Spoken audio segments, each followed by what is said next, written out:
হাই ফ্ৰেণ্ডসকল, মই মল্লিকা আপোনালোকক মোৰ ইউটিউব চেনেললৈ স্বাগতম জনাইছোঁ। আপোনালোকৰ মাজলৈ আজি মই কঁঠাল মুচি এটা সুন্দৰ ৰেচিপি লৈ আহিছোঁ।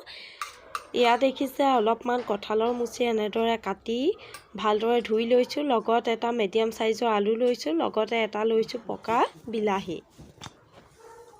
আৰু ইয়াত দেখিছে প্ৰেছাৰ কুকাৰত অলপমান পানী দি লৈছোঁ, যিহেতু এইখিনি আমি প্ৰেছাৰ কুকাৰত বইল কৰিব লাগিব।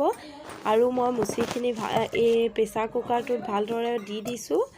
আৰু লগতে আলু আৰু বিলাহীটো দি দিম বইল হ'বৰ কাৰণে। বিলাহীটো আপোনালোকে পেষ্ট কৰি দিব পাৰে বা কাটি চকলকৈ এনেদৰে তেলতো দিব পাৰে।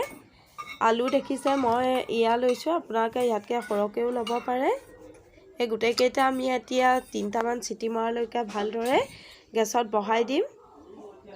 আৰু ইয়াত অলপমান দেখিছে নিমখ এড কৰিছোঁ, লগতে অলপমান হালধি এড কৰিম, যাতে ইয়াৰ কালাৰটো চেঞ্জ নহয়।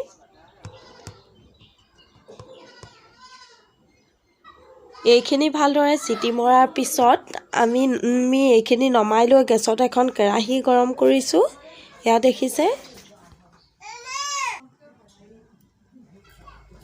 এই ৰেচিপিটো আপোনালোকে তেলটো অকণমান সৰহকৈ ব্যৱহাৰ কৰিব, তেতিয়া খাবৰ কাৰণে ভাল হয়। ইয়াত দেখিছে তেল পকোতে ইয়াত আমি কেইটামান পাঁচফোৰণ এড কৰি দিছোঁ। ইয়াত দেখিছে পাঁচফোৰণ কেইটা ফুটি উঠোঁতে আমি ইয়াত দুখিলা তেজপাত এড কৰি দিম।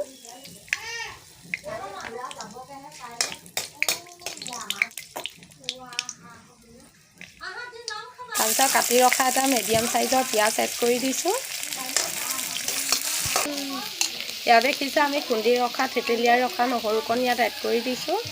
এতিয়া ইয়াৰ কেঁচা গোন্ধটো যোৱালৈকে ইয়াক আমি ভালদৰে ভাজি ল'ম। ইয়াত অকণমান জিৰা গুড়া এড কৰি দিলোঁ।